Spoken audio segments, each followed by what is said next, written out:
আসসালামু আলাইকুম। আজকে নিয়ে আসলাম নতুন একটি রেসিপি, কালো জিরা দিয়ে শিং মাছের ঝোল। এটি শিখেছি আমি আমার শাশুড়ির কাছ থেকে। আমার শাশুড়ি আবার শিখেছে তার শাশুড়ির কাছ থেকে, মানে আমার দাদি শাশুড়ি। আমি প্রথমেই 4 চামচের 2 চামচের মতো কালো জিরা নিয়ে শুকনো খোলায় ভেজেছি এবং শিলপাটায় গুঁড়ো করে নিয়েছি।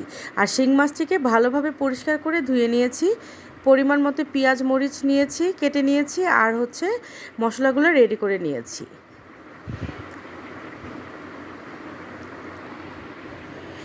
প্রথমেই চুলাইতে কড়াই দিয়ে পরিমাণ মতো তেল দিয়ে তেলটাকে ভালোভাবে গরম করে নিব। তেল গরম হয়ে গেলে আমি কেটে রাখা পেঁয়াজ থেকে অল্প কিছু পেঁয়াজ নিব এবং পেঁয়াজটাকে বাদামি করে ভাজব।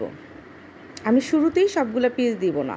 পেঁয়াজ বাদামি হয়ে গেলে আমি 1.5 চামচের মতো রসুন বাটা এবং 1 চামচের কম আদা বাটা নিয়ে তেলের সাথে ভালোভাবে ভেজে নিয়েছি। এরপর কষানোর জন্য অল্প পানি দিলাম। তারপর একে একে দিয়ে দিলাম 1.5 চামচের মতো মরিচের গুঁড়া এবং 1 চামচের কম হলুদ গুঁড়া আর 1/2 চামচের মতো ধনিয়া গুঁড়া। মশলাগুলোকে ভালোভাবে মিশিয়ে নিয়েছি এবং একটু কষাবো, ভালো করে একটু কষিয়ে নেব। আর একটু পানি দিয়ে দিলাম। এখন আমি কেটে রাখা শিং মাছটাকে মশলার মধ্যে ছেড়ে দিলাম।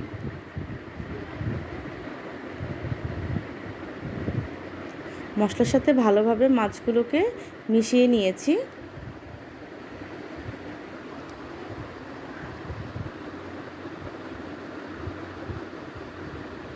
মাছটাকে কষানোর জন্য অল্প কিছুক্ষণ ঢেকে দিলাম। ভালো মতো কষানো হয়ে গেলে দেখেন তেল তেল উঠে গিয়েছে। এই পর্যায়ে আমি বাকি পেঁয়াজগুলো ছেড়ে দিলাম। এটা আমি কেন করেছি বলি, পেঁয়াজগুলো যদি পরে দিই তাহলে পেঁয়াজটা যেমন সিদ্ধ হবে আবার একটু আস্তে আস্তে থাকবে, একদম সম্পূর্ণ ডিফারেন্ট একটা স্বাদ আসবে। এখন আমি পানি দিয়ে দিলাম মাছটাকে সিদ্ধ হওয়ার জন্য। আমি একটু পানির পরিমাণ বেশি দিয়েছি কারণ আমি এটাকে ঝোল ঝোল করব।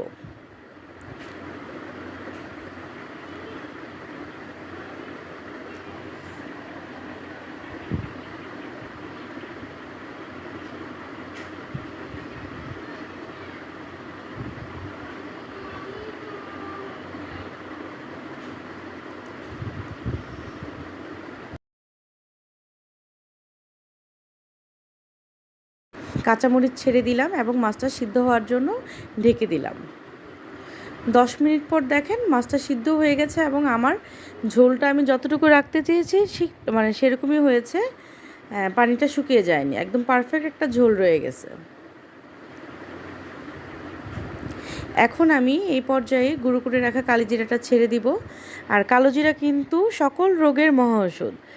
শিং মাছটা যেমন উপকারী, কালোজিরাটাও কিন্তু উপকারী। আর এই কালো জিরাটা কিন্তু একদমই তিতা লাগবে না। আর কালো জিরা দিয়ে আমি চুলায় বেশিক্ষণ রাখবো না, জাস্ট 5 মিনিট ভালোভাবে মিশানোর জন্য।